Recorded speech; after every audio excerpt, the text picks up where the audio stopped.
بسم اللہ الرحمن الرحیم۔ دو خاصیات یہاں ذکر کی گئی ہیں، لزوم اور مطاوعت۔ جیسے تعجرتہ فتعا جارہ، میں نے اس کا خون گرایا، بس وہ خون ریختہ یعنی خون گرایا ہوا ہو گیا۔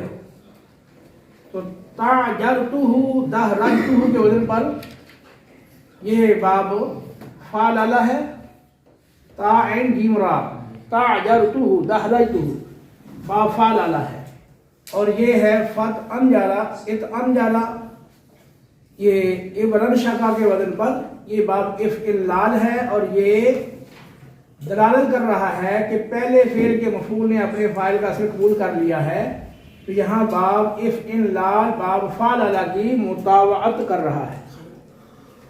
تو مطاوعت والا معنی بھی حاصل ہو گیا، اور اس کے ساتھ لزوم والا معنی دیکھیں، اتعا جارہ تو وہ خون ریختہ ہو گیا، تو یہاں مفعول کی ضرورت نہیں رہی، تو یہ لازم ہو گیا نا۔ تو یہ مثال اتعا جارہ یہ لزوم کی مثال بھی ہے اور ساتھ ساتھ مطاوعت کی مثال بھی ہے۔ خاصیات باب افعلال، اس میں بھی یہ دو خاصیات ہیں، لزوم اور مطاوعت۔ جیسے طمعنتہ، طمعنا اور دہرجہ کے وزن پر دہرجتہ، طمعنتہ فاطمعنا، میں نے اسے مطمئن کیا، پس وہ مطمئن ہو گیا۔ تو یہاں بھی یہ دوسرا فعل جو ہے باب افعلال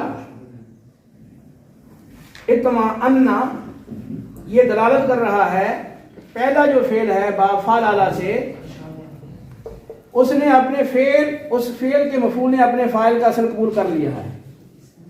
طمعنتہ فاطمعنا، میں نے اسے مطمئن کیا، پس وہ مطمئن ہو گیا۔ تو اطمأنہ یہ لزوم کی مثال بھی ہے، کیونکہ اس کو مفعول کی ضرورت نہیں، لزوم کی مثال بھی ہے اور ساتھ ساتھ مطاوعت کی مثال بھی ہے۔ اور کبھی اقتداب بھی اس کا خاصہ آتا ہے، اقتداب، اکفا حر النجم، ستارہ روشن ہو گیا۔ تو اقتداب کے بارے میں آپ پہلے پڑھ چکے ہیں کہ ایسی بنا جس کی نہ تو کوئی اصل موجود ہو نہ ہی اس کی کوئی مثل موجود ہو، اور وہ حروف الحاق سے بھی خالی ہو اور حروف زوائد المعنی سے بھی خالی ہو۔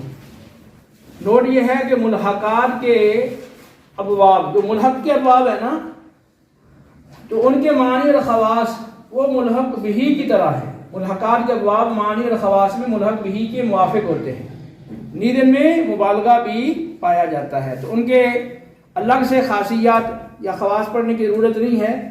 تو ملحق بہی والا باب جس کے ساتھ ملحق ہے، یعنی ملحق والا باب جس کے ساتھ ملحق ہے یعنی ملحق بہی، تو جو خواص اس کے ہیں اور معنی اس کے ہیں وہی ملحق کے معنی اور وہی خواص اس کے ہوں گے۔ ساتھ ساتھ یہ ہے کہ ملحق کے اندر مبالغہ بھی پایا جائے گا۔ مزید کے ابواب تھے، یہ کمپلیٹ ہو گئے، ثلاثی مزید فی، رباعی مجرد، رباعی مزید فی۔ اب باقی صرف رہ گئے ہیں ثلاثی مجرد کے، انشاءاللہ اگلے دروس کے اندر ان کی تکمیل کی جائے گی۔